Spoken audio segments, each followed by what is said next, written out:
দারুণ স্বাদের মসুরের ডাল দিয়ে ডিমের রেসিপি নিয়ে চলে আসনো আমি। হ্যালো এভরিওয়ান, আসসালামু আলাইকুম। এই এত সুন্দর মসুর ডাল দিয়ে ডিমের রেসিপি কিভাবে করেছি সেটাই দেখামো। সবার প্রথমে আমি লিয়ে নিচ্ছি মসুরের ডাল, আর এই মসুরের ডাল কিন্তু 30 মিনিট আগে আমি ভিজা থুসনু। আর এখন এই ডালগুলো আমি ভালো করে কুচলা 2-3 বার করে ধুয়ে নিচ্ছি, যাতে কোনো ময়লা থাকলেও চলে যায়। মসুরের ডাল ধুয়ে লওয়ার পরে মসুরের ডালত আমি দিয়ে দিচ্ছি কয়েকটা কাঁচামরিচ। এই জায়গাতে আমি নিচ্ছি কয়েকটা পেস্ট কাটা, আদা রসুন বাটা, গোটা জিরা, তেজপাতা, দারচিনি, সাদা ফল, কালো ফল আর শুকনা মরিচ। সবকিছু ডালত ঢেলা দেওয়ার পরে দিয়ে দিচ্ছি পানি আর দিয়ে দিচ্ছি তেল।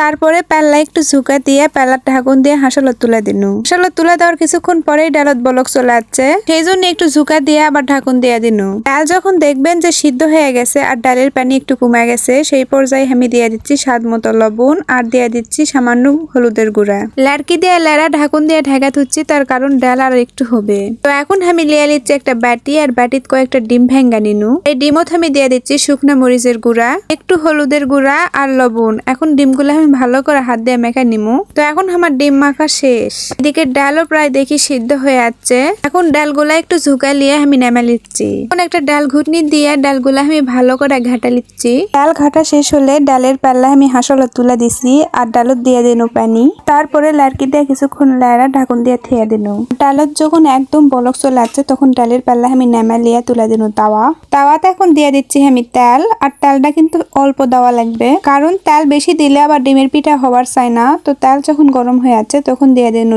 ডিম দেওয়ার পরে তাওয়া ভালো করে ঘুরেছি, যাতে ডিমটা গোল হয় আর একটু বড় হয়। তারপরে ডিম ভালো করে ভাজ দিয়ে লিয়ে উল্টা পাল্টা ভেজে কাটা লিয়ে নেমে নিনু।